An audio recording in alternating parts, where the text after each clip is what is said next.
গতকালকে একটা ছোট একটা ঘটনায় গতকালকে ঢাকা কলেজের একটা স্টুডেন্ট, সে হচ্ছে সায়েন্স ল্যাবরেটরি এখানে আসে, তাকে অনেক কিছু সিভিল লোকজন ছেলে পেলে ধাওয়া করলে সে বুধবার ব্রিজে ওঠার সময় পড়ে যায়, তার মুখটুকু একটু তাকে কিছু মারধর করার কারণে এইটা একটা শুক্রবার ছিল। ওরা ধারণা করছে যে ঢাকা কলেজের স্টুডেন্ট মনে করতেছে এটা হচ্ছে সিটি কলেজের ছেলেপেলেরা এই মারছে।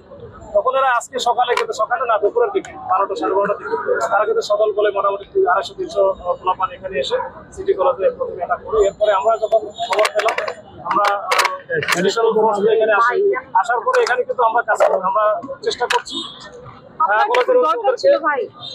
ওদেরকে আমি সরাই দিয়েছি, নিবৃত করার চেষ্টা করছি, ডিসপার্স করার চেষ্টা করছি, এদেরকেও করছি। দুই পক্ষের মধ্যে আমি সাউন্ড গ্রেনেড আমরা মারছি, আপনার মাঝামাঝি মুখোমুখি না হয়, মুখোমুখি হলে একটা হতাহত হওয়ার সম্ভাবনা ছিল, এরা যে অবস্থা ছিল।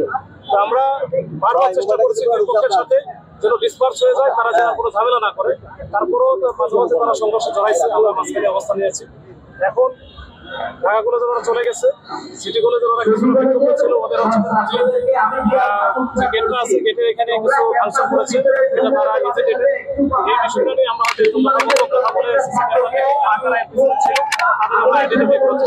ওদের সাথে আমরা কলেজ কর্তৃপক্ষের সাথে কথা বলছি, প্রিন্সিপাল অলরেডি কথা হয়েছে, ছাত্রদের ভেতরে ঢুকে নিয়ে যাবে, আস্তে আস্তে পরিস্থিতি স্বাভাবিক হলে আমি হয়তো কথা বলে কলেজ কর্তৃপক্ষ লাগবে, সাথে আমাদের মিডিয়া হিসেবে কাজ করবে। এখানে কমিউনিটি যারা আছে তাদের এঙ্গেজমেন্ট, মানে সবাই মিলে একটা কাজ করলে আমার মনে হয় এটা আমরা মিলে যাইতে পারবো, এটা আমরা সবাই